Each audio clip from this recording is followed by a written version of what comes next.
বিএনপির ৩১ দফা ঘরে ঘরে পৌঁছে দিতে হবে প্রচারপত্র বিলীনকালে কয়েস লুদি। এটি বিতরণ করেছি এই কারণে যে এই যে ৩১ দফা, এই দফাগুলো আমাদের দলের ভারপ্রাপ্ত চেয়ারম্যানের নির্দেশনায় আমরা মানুষের ঘরে ঘরে পৌঁছে দিতে চাচ্ছি। তারই লক্ষ্যে আজকের এই লিফলেট বিতরণ। আমরা সকল কিছু চিন্তা করে কিন্তু আমাদের পার্টির ভারপ্রাপ্ত চেয়ারম্যান ৩১ দফা রাষ্ট্র মেরামতের কর্মসূচি করেছেন।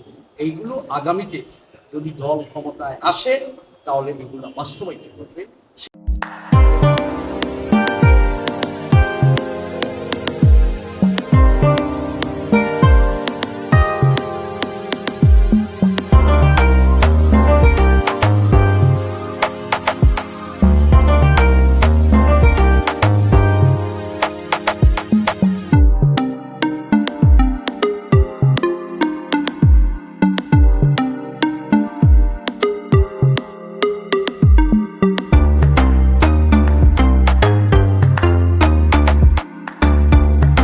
সমৃদ্ধ বাংলাদেশ গড়তে বিএনপির ভারপ্রাপ্ত চেয়ারম্যান তারেক রহমানের ঘোষিত ৩১ দফা বার্তা ঘরে ঘরে পৌঁছে দেওয়ার আহ্বান জানিয়েছেন সিলেট মহানগর বিএনপির ভারপ্রাপ্ত সভাপতি ও সিলেট সিটি কর্পোরেশনের সাবেক প্যানেল মেয়র রেজাউল হাসান কয়েস লুদি।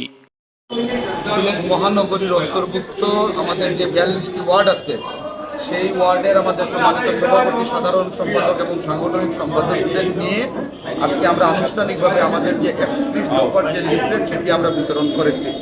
এটি বিতরণ করেছি এই কারণে যে এই যে ৩১ দফা, এই দফাগুলো আমাদের দলের ভারপ্রাপ্ত চেয়ারম্যানের নির্দেশনায় আমরা মানুষের ঘরে ঘরে পৌঁছে দিতে চাচ্ছি। তারই লক্ষ্যে আজকের এই লিফলেট বিতরণ। আমরা আশা করছি যে আগামী ১৫ তারিখের ভিতরে আমরা এই নগরীর প্রতিটি ঘরে ঘরে আমাদের ওয়ার্ড কমিটি এবং আমাদের পাড়া কমিটির নেতৃবৃন্দের মাধ্যমে আমরা এই মেসেজটুকু আমাদের সাধারণ মানুষের দোরগোড়ায় আমরা পৌঁছে দিতে সক্ষম হব। এবং আমরা মনে করি এই ৩১ দফা ভিত্তিক বাংলাদেশের হবে আগামীর বাংলাদেশ। ধন্যবাদ।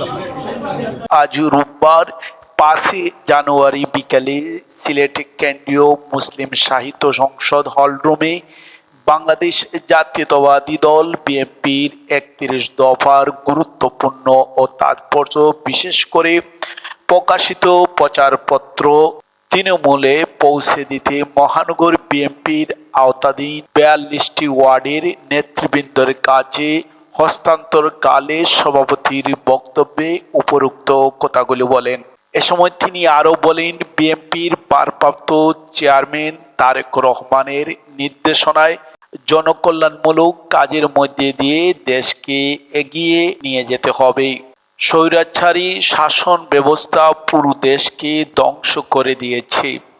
স্বৈরাচারী শেখ হাসিনা পালিয়ে গেলেও তার দোসররা এখনো থেমে নেই। সবাই মিলে সমৃদ্ধ বাংলাদেশ গড়ে তুলতে হবে। সিলেট মহানগর বিএনপির সাধারণ সম্পাদক এমদাদ হোসেন চৌধুরীর পরিচালনায় উচ্চ মর্যাদায় নিয়ে যাবেন সর্বাধিক দিক দিয়ে আমাদের পার্টির ভারপ্রাপ্ত চেয়ারম্যান। আজকে দেশের জনসংখ্যা হচ্ছে ১৮ কোটি। ১৯ দফা যখন দিয়েছিলেন তখন ছিল ৮ থেকে ৯ কোটি। সকল কিছু চিন্তা করে কিন্তু আমাদের পার্টির ভারপ্রাপ্ত চেয়ারম্যান ৩১ দফা রাষ্ট্র মেরামতের কর্মসূচি করেছেন। এইগুলো আগামীতে যদি দল ক্ষমতায় আসে তাহলে এগুলো বাস্তবায়িত করবে। সেই জন্য জনগণকে এইগুলা অ্যাওয়ারনেস করতে হবে, জনগণ জানতে হবে বিএনপি কী চায় এবং আমাদের ডায়নামিক লিডার আগামী দিনের ভবিষ্যৎ শহীদ জিয়ার উত্তরসূরি, যিনি আমাদের বাংলাদেশ জাতীয়তাবাদী দলকে আজকে সুসংগঠিত করেছেন। দীর্ঘ ১৭টি বৎসর নির্যাতন, নিপীড়ন, পুলিশের টিয়ার গ্যাস, গুলি, র্যাবের গুলি, সকল কিছু উপেক্ষা করে আমাদের নেতাকর্মীরা কিন্তু রাজপথে ছিল বিদায় জুলাই আগস্টের আন্দোলনে ছাত্র জনতা সফল হয়েছে। এবং সেই ছাত্র জনতার সফল আন্দোলনের পিছনে আপনারা জানেন আমাদের পার্টির ভারপ্রাপ্ত চেয়ারম্যান জনাব তারেক রহমান সাহেবের অগ্রণী ভূমিকা ছিল।